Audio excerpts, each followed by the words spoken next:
you want at a green card interview and being allowed to become an American green card holder. No, absolutely not. But so Piers, here's what's happening. So these guys criticize and lead protests against Israel. So then our government goes on a fishing expedition, also, by the way, by some vigilante pro-Israel groups that go around taking their pictures, looking at their social media, scouring it, and trying to find anything where they could say, well, he once is connected to a group that one guy in the group said this and this and this. So, oh, no, this isn't about criticism of Israel, which it 100% is. Oh, this is because, he did this wrong, or a guy he knew that knew a guy did something wrong or said something wrong. No, this is all a protection of Israel. And once you take away his rights, the Supreme Court is very, very, very clear. You're taking away our rights. And then, Vinny, you'll be arrested for saying what you say about Israel. And I'll be arrested, and we'll all be deported. I don't want to give away my First Amendment rights for Israel or any other country, period, full stop. Okay. I'm not interested in the witch hunts. Oh, Öztürk, she wrote an op-ed. Okay, let's dive into her. Cenk Uygur is back to look like a moron on Piers Morgan Uncensored. Piers Morgan had this panel on featuring Vinny Oshana and Cenk Uygur, and it's so funny because Cenk Uygur tries to keep his composure throughout the whole thing, but at the end, classic Cenk Uygur comes out and he completely loses it. Let's see how this Piers Morgan Uncensored panel goes down. We discussed on Bill Maher, Josh, which got a lot of reaction, as you know. One, of course, is Donald Trump's interactions with people and how he likes to bring people from the other side over to, to dinner and meet with them and sit down with them and break bread and stuff, as he did with Bill Maher, as he has done with Kim Jong-un on a much bigger global scale, of course.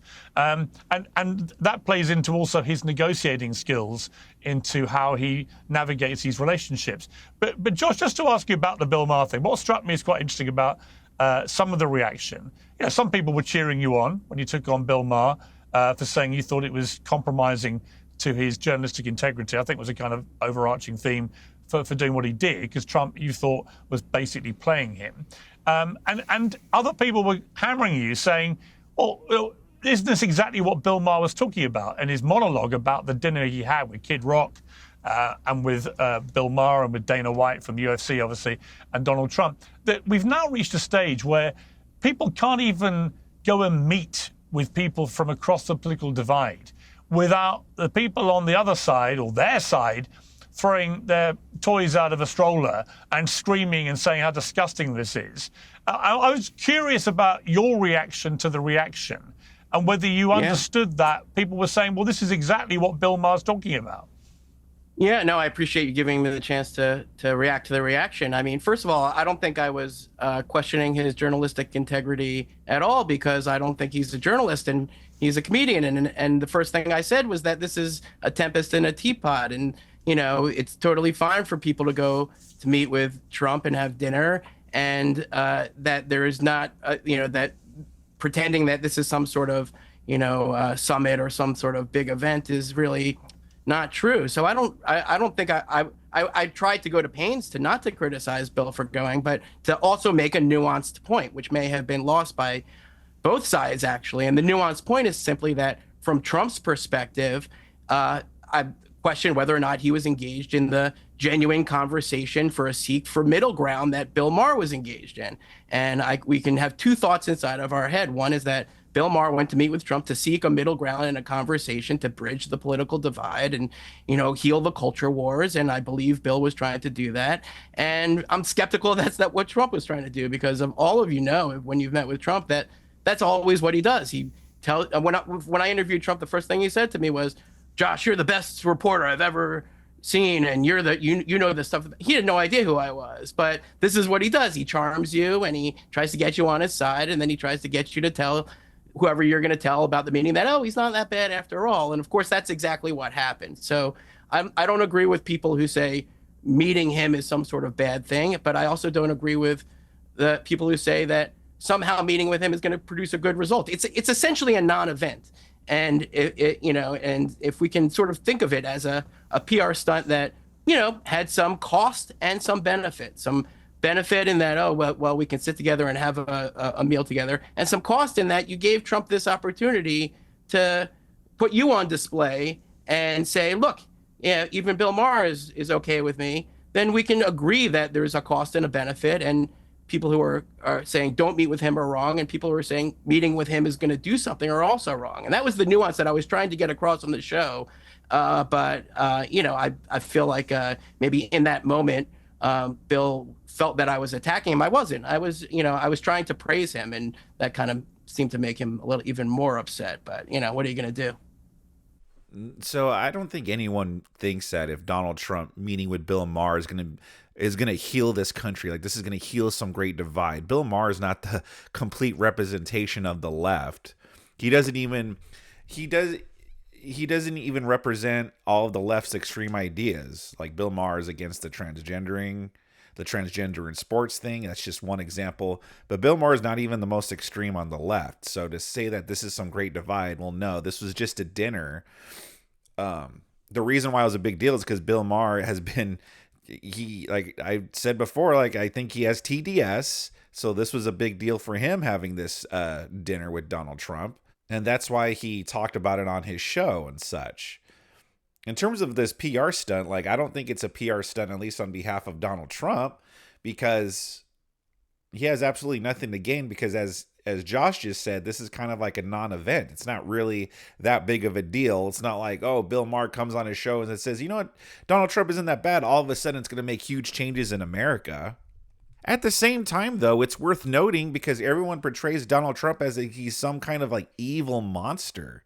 Like that's why people have TDS, is because they've been manipulated by the media to think that Donald Trump is the worst human being to have ever lived in the history of mankind. Well, I thought it was a ballsy move to whack him off the top. But what also struck me was that is there a slight hypocrisy? And only your answer will reveal whether there is here. You work for the Washington Post. Your owner, Jeff Bezos, has done a lot more than Bill Maher in crossing the divide with Trump. He used to be very critical of Trump. But in the last year and a half or so, or since his shooting actually, he seems to have performed a massive U-turn on Trump. He called him and praised him after he was shot at a New York Times event in December. Bezos said he was optimistic about a second Trump presidency. He had dinner at Mar-a-Lago in December 2024. He pledged $1 million to Trump's inauguration fund. He attended the inauguration. Amazon, obviously one of his companies, main company, streamed Trump's inauguration on its Prime Video service and is also paying $40 million for a Melania Trump documentary. I mean, as a Washington Post senior journalist, how do you feel about all that? Yeah, well, again, I wasn't trying to criticize Bill, and if it came off that way, then maybe I didn't craft my critique perfectly. I was trying to criticize the idea that engagement with Trump is some sort of bridge towards healing the cultural divide, because I just don't think that's going to be the result. And I think when business leaders go to meet with Trump, that's a different set of calculations. And I work at the Washington Post. I'm not privy to what goes on at the ownership level. I just work there. I'm not part of the management. I'm not part of the ownership. I've never met Jeff Bezos. I don't know what his calculations are. And that's above my pay grade, Piers. It's not a duck. It's just, I don't have any insight into what goes on above me at the Washington Post. All I can say is that I'm not against engagement, and I understand that Trump is the president, and business leaders have to engage with the president, and the way that they do it matters. That's how I feel about it. All right, but Josh, look, if it looks like a duck and it sounds like a duck, it's probably a duck. I mean, you can appreciate that if you're Bill Maher watching you refusing to be remotely critical of what your own owner has done with Trump in terms of kissing the ring, you could potentially see that he might think there's a double standard there. I see what you're trying to do, Piers, but I'm not in a position to comment on Jeff Bezos, because if I comment on Jeff Bezos, then I could be fired from my job, and that. So I'm not going to do that. But at the same time, I want to be honest with you, so I don't seem to be dodging your question. And my honest answer from my heart is, every person that engages with this administration, including all the people on this panel, including you, including me, has to make that judgment based on their own calculations and their own values and their own interests. And we have to be careful not to judge each other for where we all come down on that.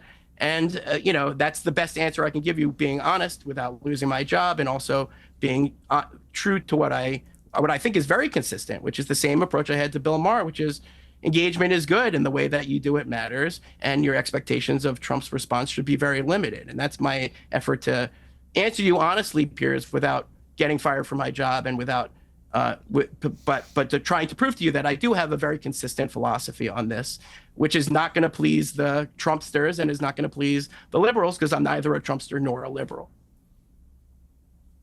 Okay, Cenk, you're smirking a bit there. Are you buying the Josh, I'm not ducking it, Rogan response there?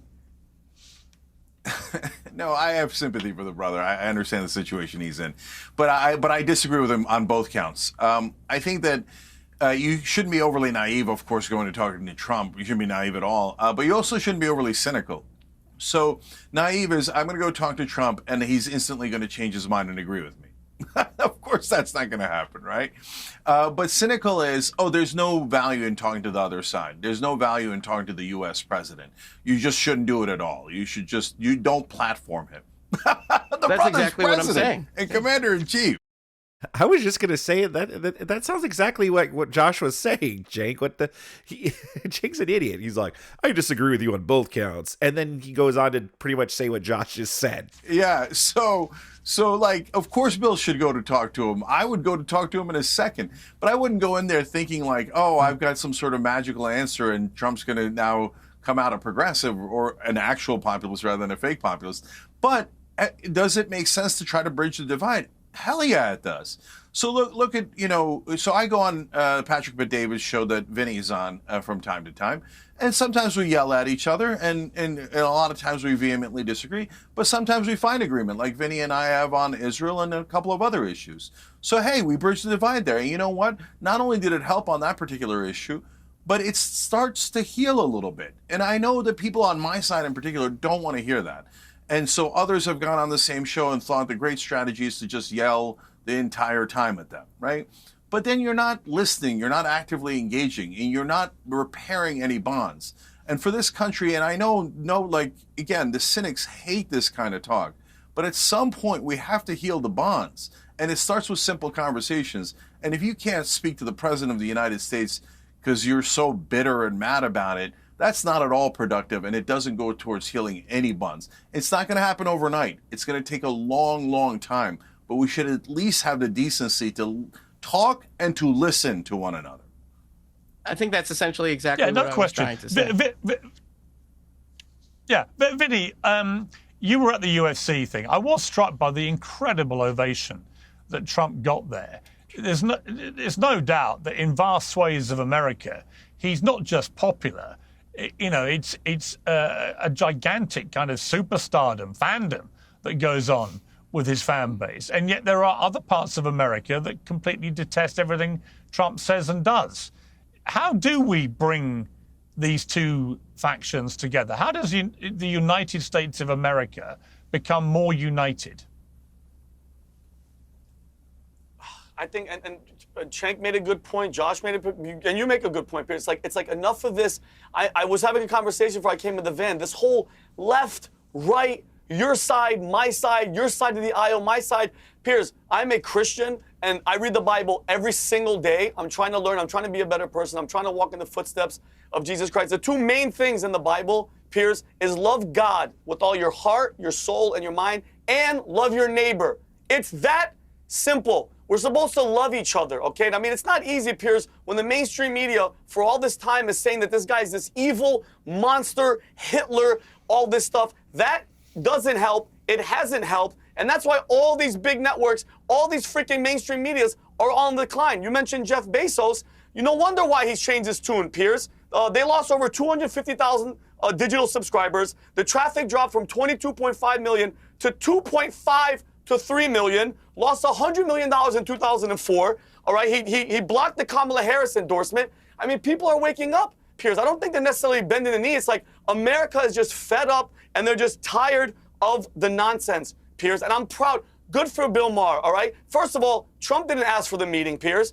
Kid Rock was like, you know what? You should meet with him. Would he meet with me? Yes. Yeah. Boom. A comedian, just like myself, was in the White House with the president of the United States. A guy, mind you, one talk crap about the other one goes back. Bill Maher has been going at this guy forever. It's starting to ease up, Piers. It's like, and by the way, this guy's going to be gone in less than 4 years, okay? Like this, everybody needs to just calm down and love each other. Stop listening to all this rhetoric and this hate, because they divide and they conquer, Piers. That's what the goal forever has been, divide and conquer. But we are all brothers. We are all sisters. We're supposed to love each other and not let this evil, because that's what it is, Piers, keep us all separated and fighting each other. Just on that point about Trump gone in 4 years, Steve Bannon was also on Bill Maher and said he's definitely going to run. I find it hilarious that, Vinny, he's talking about, love thy neighbor, but he's like yelling and he's like, we're supposed to love each other. It's just funny to watch. Like, Vinny's always got to yell at stuff. Yeah, obviously it's divide and conquer. And yeah, that's what I was saying earlier. It's like the media tries to stir crap up and they portray Donald Trump in a certain way. Like, if you want to bridge the divide, like, how about, like, if the media or the way he's represented, the media could stop being so hyperbolic about things, and that could definitely do wonders with calming down the tensions. For another term, so Liberals may not get away from Trump quite as early as they hoped. Let me bring Gordon. I want to change subject with you to these two big deportation stories. One involving this El Salvadorian, Kilmar Garcia, who's been sent to a prison in El Salvador, the country where he's come from. Now, he was residing in the United States. He was an illegal immigrant, but he was married in the United States with 3 children, all with special needs. He has always emphatically denied being a member of this gang, MS-13, despite the authorities believing that, from one source I understand, that they think he may have been. There's certainly been no sign of him involved in any MS-13 gang activity that anyone has brought forward as hard evidence. And in 2019, although he was on a list to be deported, I believe, his lawyers argued successfully that his life would be in danger if he was sent back to El Salvador from other gangs who had threatened him previously. What is your view of this? I mean, are you comfortable with America sending people from the United States to an El Salvadorian prison? And given they've accepted this appears to have been an administrative error in sending him because of this order in place not to send him back, why do they not just pick the phone up, the administration, to El Salvador's president and get him back? Well, they should, because this was apparently a mistake, and the administration has not shown reason for it other than they made a mistake. But let's not, on the broader issue, it's going to be the United States needs to deport substantial numbers of people who came into our country with false asylum claims. Some of them are really dangerous, as we saw with the gangs that were attacking the homes in Aurora, Colorado. But from my perspective in China, we know that a certain number of Chinese migrants are either Ministry of State Security agents or they are People's Liberation Army officers or soldiers. And they are coming here for no good, because we are seeing this increased tempo of incursions and attempted incursions in our military bases, these drone flights, all the rest of it. This is extremely disturbing because they've come here to attack us. They're looking at our patterns, they're looking for our vulnerabilities, and they are ready to strike. So yes, we do need to deport a substantial number of people because this is a matter of national survival. And yes, the Trump administration should admit it made a mistake in this particular case and bring him back. There's no question about that. Yeah, I mean, Cenk, the other case is the Mahmoud Khalil. Before we get to the Mahmoud case, about the Kilmar Garcia case, yeah, here's the thing. Even though it was done in error, because yes, he was given a legal protection in 2019 that gave him protection from being deported. But with that said, though, even for, here's the thing about that whole thing. They keep saying that, like, Donald Trump, everyone in the administration keeps saying he's an MS-13 gang member. However, there's no substantial proof that that's the truth.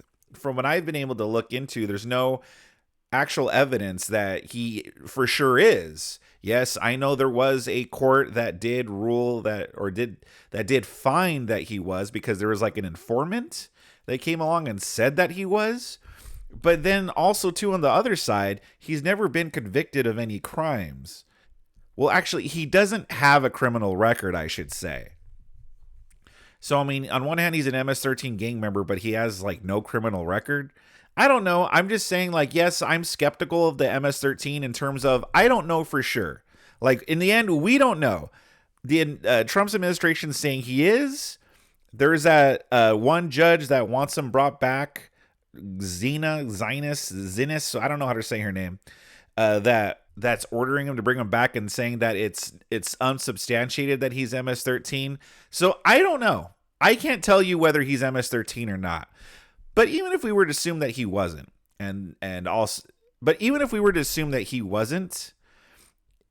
he's still not a citizen of this country. Bottom line. Like, they're saying, well, yes, they should bring him back. But he's not a citizen, though. He's in his country. You know? Like, that's the whole thing.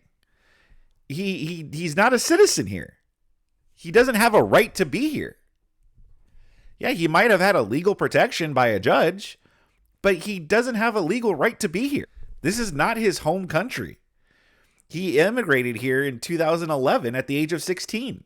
It was the head of this very aggressive pro-Palestinian group at Columbia University who was sort of leading the mob, as we saw at the time, who was seen reportedly distributing pro-Hamas literature.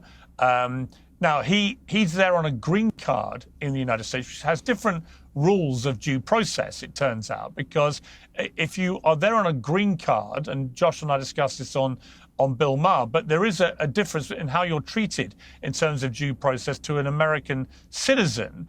And it seemed to me, and the argument I made on Bill Maher was, if this guy had repeated exactly what he believes about wanting the destruction of Western civilization, about distributing pro-Hamas literature, etc. If he'd done all that at his interview for his green card, he would have been rejected a green card to come into the United States. So by that principle, why should the United States not be able to deport him, as indeed it appears they have the legal authority to do so? Yeah, first of all, I don't stipulate to any of your facts. I don't believe they're facts at all. They've never been proven in court. They've never even been shown in court. They're just BS that the Trump administration is throwing out. There's two different issues here. One is, how do you do the deportations? And if you're in favor of the deportations, then you should be upset at Donald Trump, because he's doing the cause of deporting criminals that are undocumented from here harm by overstepping for no reason. So this guy, Garcia guy, was, they even admit in court, sent there by error. So why don't you bring him back? Why are you insisting on sending the wrong guys to the dungeon in El Salvador? Why are you even insisting on sending people to a dungeon in El Salvador? So that doesn't make any sense. We have perfectly good prisons here. We could deport people. So I'm not telling you not to deport MS-13. What is he talking about? Dungeons in El Salvador? I like how he calls them dungeons, and he's like, well, why can't we just put them in a prison here? I mean, either way, you're advocating for them to be locked up somewhere. What does it matter if it's here or El Salvador? What are you trying to say about El Salvador, Cenk? Or the Venezuelan gang. I'm telling you to go ahead and deport them. Just don't deport people that aren't in that gang. So we're asking for just bare minimum due diligence and due process, which is really, really important, because that isn't about the immigrants. That's about our Constitution. And our Constitution does apply to naturalized citizens. In fact, it applies to every person that's here. Yes, there's some rights like voting that doesn't apply to green card holders, but the Supreme Court has said for 200 years the First Amendment applies to them, which brings us to the second issue. Why are we snatching up critics of Israel? Not even America, not any other country, not any other religion, not anything but beloved, sacred Israel, and having mass men grab them off the streets for writing an op-ed against Israel, talking about economic sanctions. And I keep trying to look up this masked men not kidnapping, but taking people off the streets. I haven't been able to find this. What are they talking about with this masked men stuff? Boycotts, not anything militaristic, not anything related to terrorism. So notice no critic of China or Russia or America is getting rounded up. Only critics of Israel are getting rounded up, and that's just a stone cold fact. So I don't like Israel running this country, which is obviously what's happening.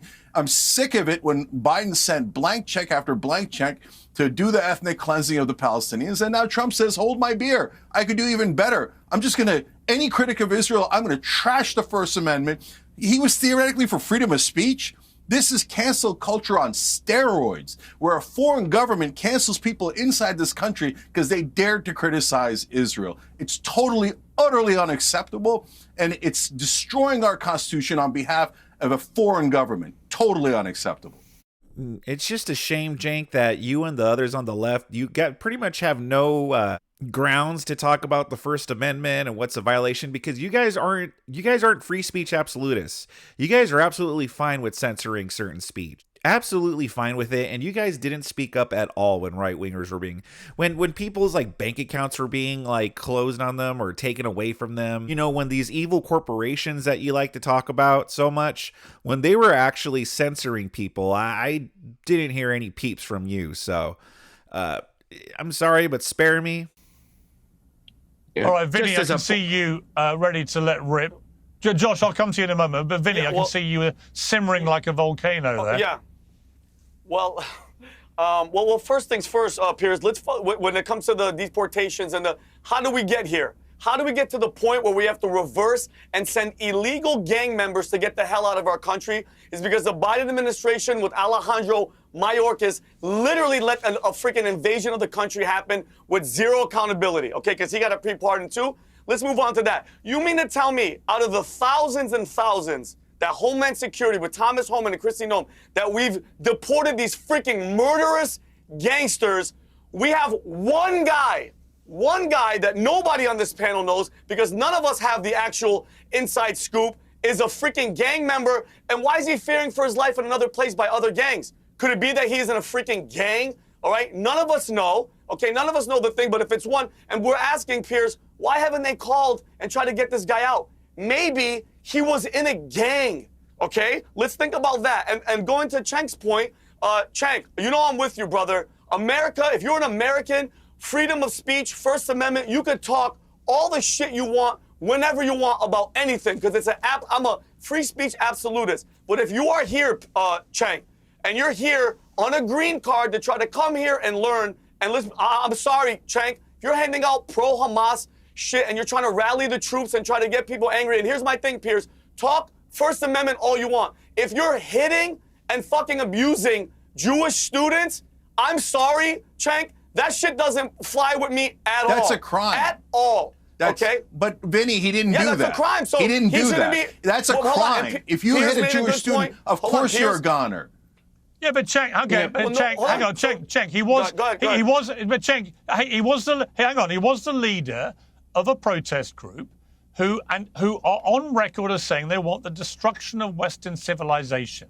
Now, can you imagine saying that's what you want at a green card interview and being allowed to become an American green card holder? No, absolutely not. But so Piers, here's what's happening.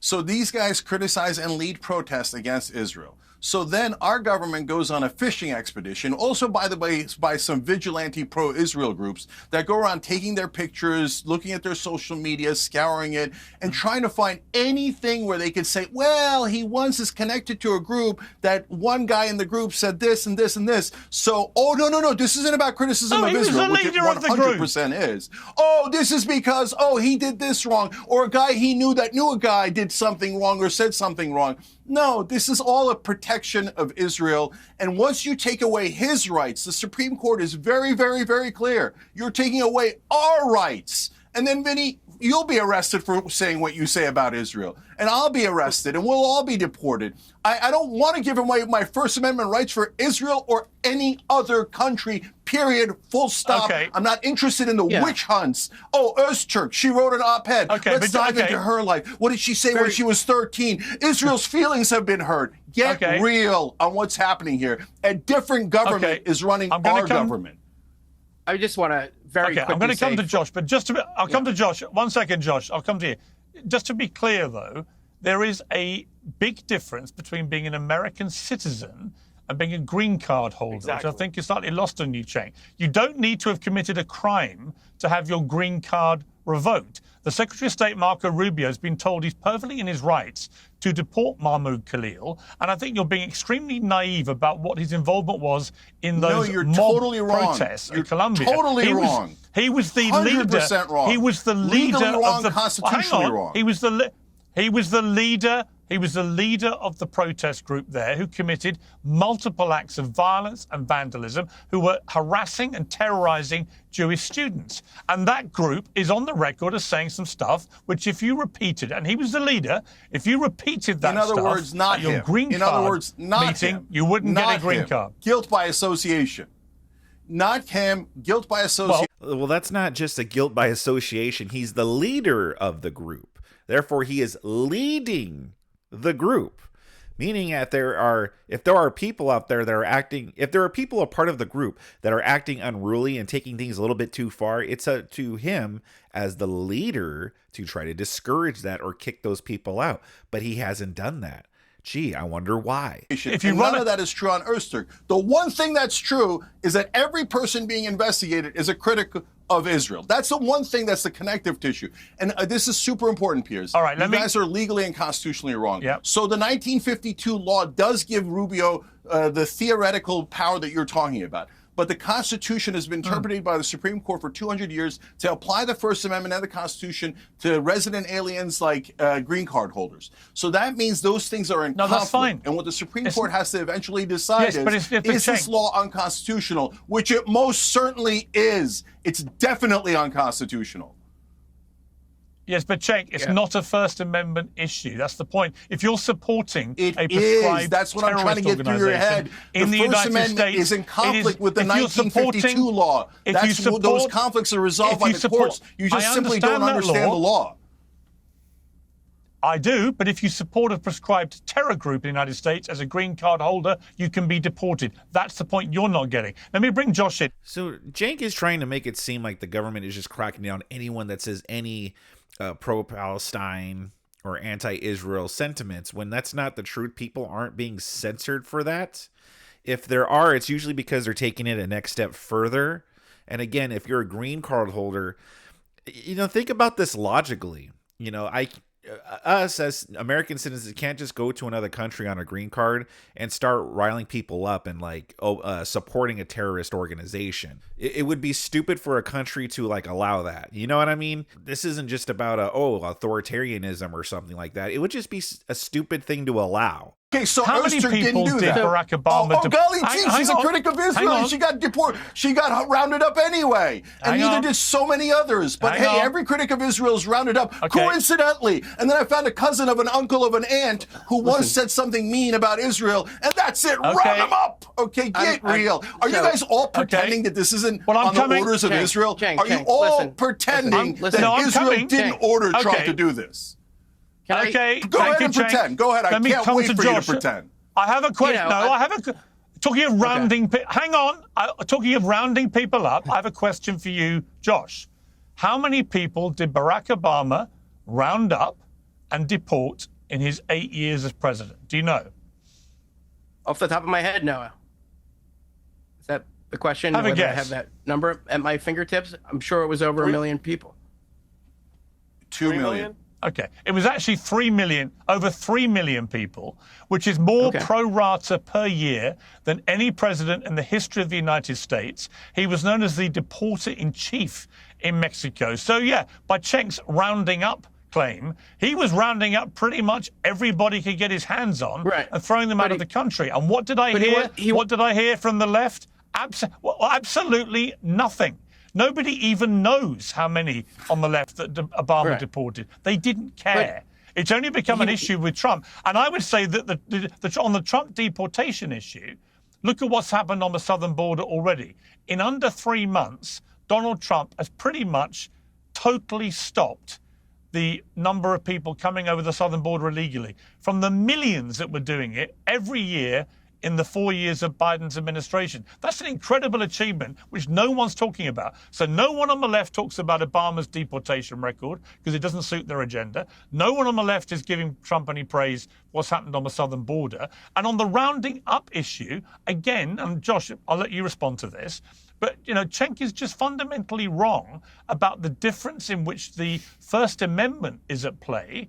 Not because it doesn't apply to everyone. It does. It applies to me if I'm in the United States. It's not a First Amendment issue if you are supporting a terror group.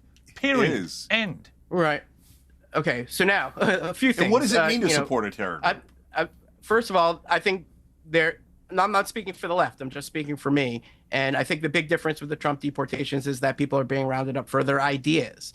And that's new. And that's chilling. And that's something that we have to think about and reckon with.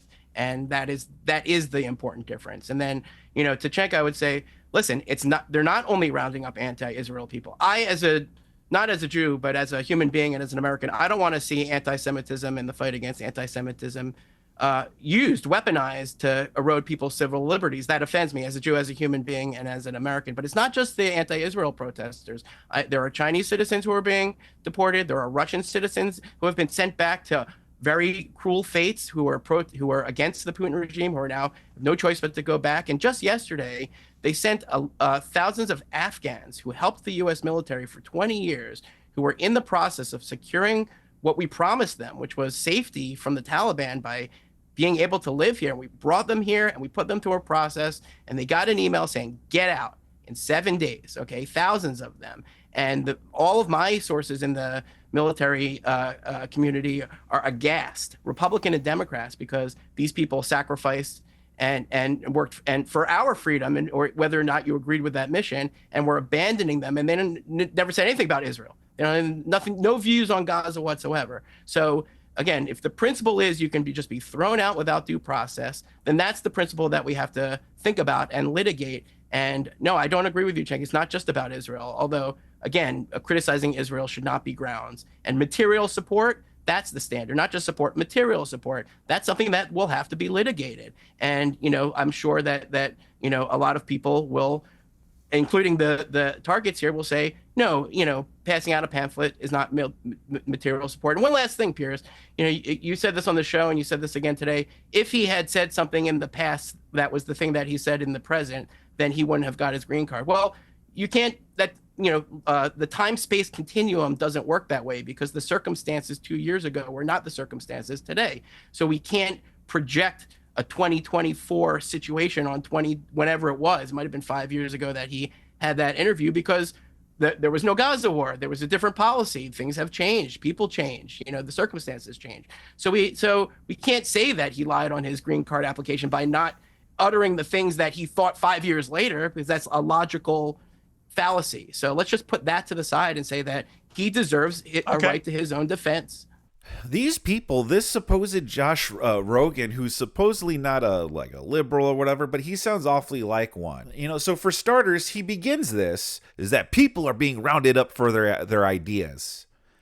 But then he goes on to list examples where it sounds like people weren't rounded up for their ideas. They were just rounded up because they were here as non-legal citizens. Even the last example he gave, he was like, well, the army was aghast because these people, they never expressed opinions about Gaza or Israel or anything. They were just told that they have to get out.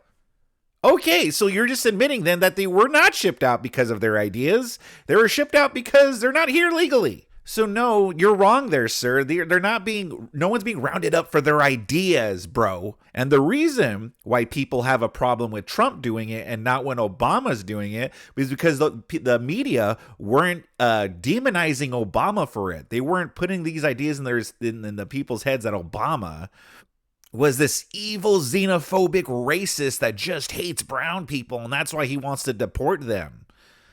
But that's what they did with Donald Trump. And they demonized Donald Trump, and that's why people have a problem when Donald Trump wants to deport people and not when Obama. It's because of the media manipulation. And also, these liberal lefties choose the weirdest hills to die on. So all this outrage about people being deported, but barely any outrage for these lefties. but barely any outrage from these lefties when someone like Laken Riley is murdered by an illegal immigrant. No outrage there. When the apartment buildings were being taken over by Tren de Agua and stuff, all you lefties ran cover for these people. All of you guys, and you downplayed it. You called us crazy. You tried to gaslight us by saying it's not happening and all of these things. No outrage from you guys. But yet when these people are getting deported, now there's outrage from you guys. Now, that's why no one likes you guys. It seems like you don't give a shit about American citizens, and you give more of a shit about people being deported from this country. You guys are all about due process now. You guys are all about the legal process when it comes to getting these people out of here. But when it comes to following a legal process to letting all of these people in, oh, no. No, open borders. Yes, everyone, they should all be able to come in here. Like, the Democrats are about letting everyone in here because some of them might be good people that are just looking for a better life, even if it means putting our citizen in danger because you're also letting the criminals in here. Meanwhile, we'd rather just get them all out of here, even if it means that a handful of people might be actual good, productive citizens. If it means getting all the criminals that don't belong here out of here. But you know what, Democrats? Keep dying on this hill. Keep showing your support for non-citizens over the citizens. And let's just see how that goes in the next election. We'll see how well that does. What did you guys think about this, though? Leave a comment in the comment section below. Give this video a like if you liked it, and if you really liked it, please consider subscribing to my channel. It'll help me out a lot.